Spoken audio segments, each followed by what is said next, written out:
नमस्कार आदाब, मैं हूं सैयद मशकूर। आप देख रहे हैं इंडिया डिजिटल टीवी। आज हम पहुंचे हैं पश्चिमी उत्तर प्रदेश के सियासी दिग्गजों में शुमार रहे स्वर्गीय राजेंद्र राणा जी के आवास पर और बात करेंगे उनके पुत्र और 2022 में देवन विधानसभा क्षेत्र से समाजवादी पार्टी के टिकट पर चुनाव लड़े और नज़दीकी मुकाबले में हारे श्री कार्तिक राणा जी से। कार्तिक राणा जी, स्वागत है आपका हमारे चैनल में। बहुत बहुत धन्यवाद जी, हमारा सवाल यह है कि इस वक्त जो है लोकसभा चुनाव की तैयारी चल रही है, सभी पार्टी अपनी अपनी तैयारी कर रही हैं।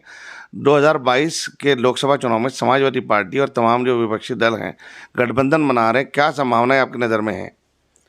देखिए, पिछले दो योजना से भारतीय जनता पार्टी की सरकार है केंद्र में, और जिस तरीके का उनका रुख रहा है in terms of democracy, in terms of parliamentary, जो एक जो जिस तरीके से चलाया जाता है, इन टर्म्स ऑफ जिस तरीके का उनका बर्ताव विपक्ष की तरफ रहा है, और जिस तरीके का बर्ताव उनका पब्लिक की तरफ रहा है, मुझे ऐसा लगता है कि जो ये अलायंस बना है, निश्चित रूप से 2024 में PDA alliance Bharatiya Janata party को हराने का काम करेगी और पीडीए अलायंस की सरकार बनेगी।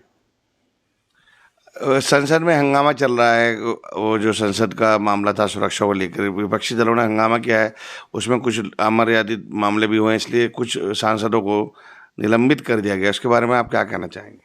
देखिए, अभी माननीय शिवपाल जी यहाँ पे कुछ समय पहले हमारे जनपद सहारनपुर में आए थे और उन्होंने एक बात बोली थी कि मैं उन्हीं की बात से संबद्ध करते हुए ये बात कहना चाहता हूँ कि जब भारतीय जनता पार्टी चाहती है कि पार्लियामेंट में कोई विपक्ष ना हो, उनके सामने कोई बोलने वाला ना हो, तो सभी दलों को मिल के एक आम सहमति बना के पार्लियामेंट को खाली कर देना चाहिए और सड़कों पे आके आंदोलन करना चाहिए। चूँकि देखिए, एक बहुत बड़ी पिछले 5 सालों में इस सरकार ने जिस तरीके का काम किया है, आप देखिए, हमारा जुडिशरी जो वो है वो ख़त्म कर दी है, हमारे चुनाव आयोग है वो ख़त्म कर दिया है, हमारे जो अधिकार हैं वह ख़त्म कर दिए हैं। और अभी जो हाल ही आपने देखा होगा, जो मसला अभी पार्लियामेंट में हुआ है, जिसमें 2 बीजेपी सांसद के पास पे 2 लोगों ने आके पार्लियामेंट में उत्पात मचाया और आंसू गैस के गोले छोड़े। उसके बाद विपक्ष के ही सांसदों को सस्पेंड किया गया। जिस सांसद के पास पे आए थे, आज तक उस पर कोई कार्रवाई नहीं है। विपक्ष को सबसे पहले उस पर कार्रवाई की मांग करनी चाहिए। जनता के जो मुद्दे हैं, बेरोजगारी और तमाम महंगाई, ये सब इन मुद्दों की लड़ाई समाजवादी पार्टी किस प्रकार लड़ रही है?